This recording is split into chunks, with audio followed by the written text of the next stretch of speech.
WHPC on Instagram. Oh, Instagram. Wait, I want to go viral. Take a picture of me.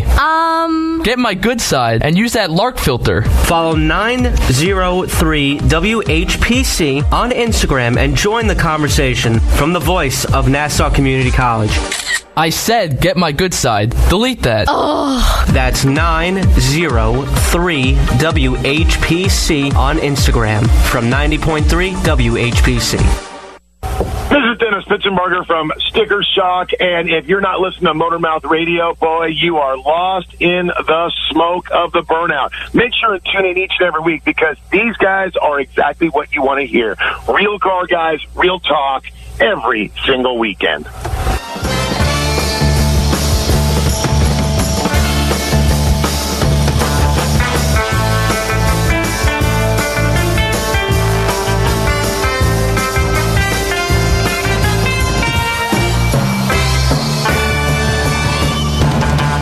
Oh, beautiful outro to it. King Kamehameha. Yeah, that's right. I got to go find myself a Mercury Marauder right now. What are you doing with that carved wooden cup that you're drinking out of, Joe? That's pretty interesting. Yeah. Seeking Jamaharon. Yeah. So that was a great interview with Dave Barden. You can check that out on Motormouth Radio. If you missed it, it'll be up on the website later today, tomorrow, whenever we sometimes have a little bit of a layout. Yeah, that was pretty good. I like stuff like that. And like I said, that's when you finally get me to use a tool that did, I've only used it for about a year or so. All right, when you finally get me to finally say it's okay, it's good. When it makes it into the front part of my box, you know what I mean? Then it's definitely got the Joey D thumbs up. Absolutely, yeah. I got to get me one of them. That's my next tool on the list. I did something so stupid yesterday. I knew it was going to kill me. Because I bought some more sockets and whatnot, and I started rearranging my toolbox to put the sockets in a drawer where they fit better. And you know that I'm never going to go there at first. I'm always going to go to where they've been for 35 years. We are creatures of habit. Creatures are right. Hey, I got a little quiz for you that I found in one of my emails. Which of these famous parts manufacturers, Joe, since you happen to know parts manufacturers near and dear, which of their names was derived from a company's founder's last name? I'll throw it out to you, then we'll go to the phones. Was it Cardone, Timken, or Wix, or all of them? And with that, we'll go to the phones, and we'll say, hi, you're on with the Motorbells. Or Wix. Yes, caller, turn the radio down and come back to the phone. I'm here. Ray, Joe D. Yeah. Glenn, what are you doing? What's going? I've been listening to your little tool discussion, and I figured I have to give a public service announcement at this time. Okay. If you're a car guy and you've got tools and parts in your house and you are moving, get ready for the biggest hell of your entire life. And why is that? Because of the weight of those tools? It's just so much stuff. I'm finding tools. Like I said, I'm looking at stuff and going, wow, I haven't seen this in 20 years. Oh, wow. I guess you haven't needed it. Exactly. And now I'm at the point where I'm getting ready to put all the tools into boxes or bags, and I'm dreading the fact that I'm going to need a tool because I'll never find it. But just the amount of car parts, Ray, the amount of stuff that you collect over the years. Right. And you look at every part and go, I can't throw that out. I may need that. Right. Of course. Car guys are hoarders. Yeah. Rightfully so. I have bins and organized bins of just miscellanea. One of them I brought to the shop. It was all of my brass fittings, oil pressure fittings, and plugs, things like that, because I find I'm using them all the time. I always go to that when I need a little piece of something. Sure. And junk drawer is more organized than most auto parts stores. I gotta say, I went to get hosed the other day at AutoZone. I just needed some vacuum line. The guy points at me down this dark aisle. It's just like this thing of snakes just hanging there. I was like, I ain't going back there. Yeah, but there's organizing it. And then the sheer volume of it, right? Am I right? Yeah, you're right, Glenn. I hadn't noticed that if you I guess you use a toolbox at home, right? I really hadn't noticed if you had or not, but toolbox has been down in the basement because I didn't have all the garages before. I mean, okay. You know how we all start? We're a kid. We go over to Sears. We pick up one of those little Craftsman sets. Right. And then you build. I don't have a super toolbox. I'm not a mechanic by trade as a living, but all right. So that makes it easier. I've got whatever tools I need. If I don't have it, I buy it. And now I see this as a good opportunity to go through everything, reorganize, clean. But once I get to my new location, I am completely scared that I'm going to be looking for stuff for another 5 years. Yeah. You start off trying to be organized, and then it's just like, okay, throw all that stuff in that box. So then now I'm down to the wire. It's like, okay, just take all that stuff, throw it in that box, and take it up. Well, label the box. The good thing is I have had the fortune of seeing the house you're moving to, and I know that you have a lot of space. You can get organized, or you can at least get spread out. There you go. Yeah. Which will lead to organization, in your own time. So, yeah, I think you'll be fine. Another little hint. Digital pictures, right? Take a picture of everything that's going into a box, and just like box number 3, write a number 3 on the box or whatever. Yeah. Oh, Glenn's got a great camera. He uses it all the time. Yep. that would have been a good thing to do at the beginning. What I started doing was I had started a wall chart, and I was trying to keep track. And then someone would say, you got that thing you're taking with me. I think I want to buy it from you. And then I'd go ripping the boxes open again. Oh yeah. Or I would need something because I'm still here, and then. There's a gap between you're still living here, but you're going to move there, but you still need to be alive here, and you still may need something. Still got to function, Yeah. No, I understand. Well, the good thing, too, in the future, all the cars you have and will probably buy in the future are old and getting older, so you don't need the newer stuff. And I found this from dealing with the tool guys. A lot of the newer guys that have some stuff, they trade in their American tools. They don't even want them anymore. I got a set of American swivel sockets, a full rail of them, for $100. And these things list for like almost 4. Like I was going to say, usually you pay that much for like 3 sockets. Exactly, because the guy, the fella had also bought a rack of American and metric, and I said to him, "Hey, what do you do with the Americans? You're not going to need them. You work in a body shop. Everything is metric." He goes, "Well, I might need them." I'm like, "No, you don't." I said, "You need to sell them to me." And I said, "I'll give you what you paid for them." He said, "What?" And I actually took the $100 out of my pocket. I put it. He goes, "You got the money?" I threw it down. I'm like, "Right here," and that sealed the deal. So you're in a good position because American tools are still around. And you can get them used and cheap, so whatever you need, you'll be able to find. Yeah, that'd be cool. Very good.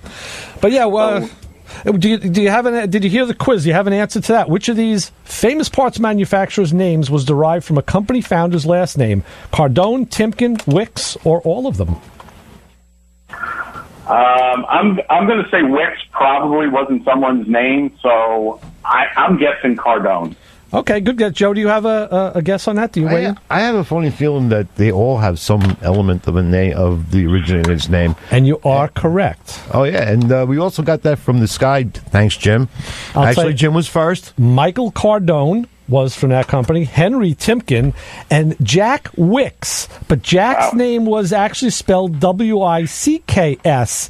They made the company name W-I-S. Save on typeface. I guess to save. Yeah. So that was. Was that after he killed his dog? Yeah, I don't know. That reminds me, when I worked in the dealerships in Long Island, we had a towing company.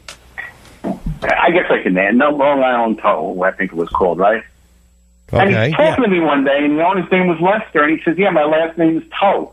I said, "Get out of here." So he takes his driver's license out, and his last name is T-O-W. Oh, my word. That is ridiculous. That's pretty cool. So I said, "Come on, you changed it, right?" He goes, "That's my name." No. I said, "So when you were born, you figured you've got to start a tow truck company, right? Is that it?" You can't make that one up. That's great. Well, Glenn, thanks for the story. We're going to have to wrap. We're at the end of our show, and we're going to have to wrap get saddled up here. So, have a good show. All right. Have a good show, guys. Keep it up. Talk to you soon, Glenn. Take Thanks. care. So long. All right, Joe, you had something you wanted to talk about that was an upcoming cinematic. Yes, we were talking about car movies. This has the potential of being one. This is the movie actually my car is in from a couple of years back. It's called Cruise. Okay. And if you're on social media or like Instagram, Facebook, it's called Franny Luke. Sometimes it's under Franny Luke Cruise. Right. They shot, and I was there for a lot of this.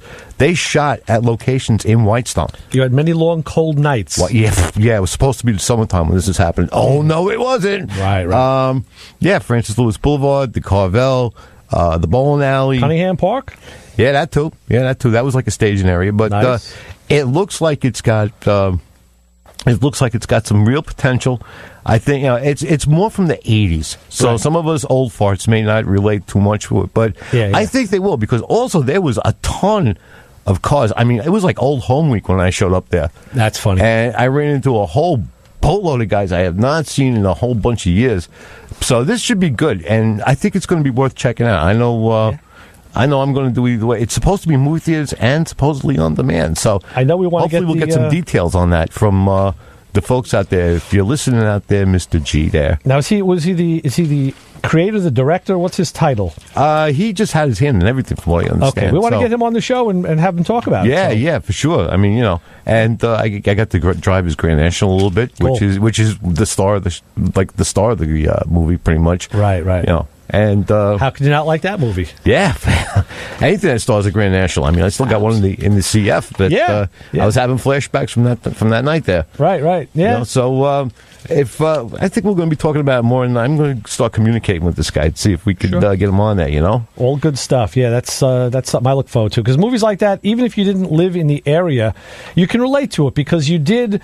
We learned on Motormouth Radio many years ago that even like I learned with Chris, 86th Street. Yeah. What he was doing in Brooklyn, we were doing on Long Island. The streets were different, the people were different, the faces were different, but we were all doing the same thing with cars. And they maybe had a little more Kiana and Sergio Tacchini out that way, but we had some engineer boots and type denim.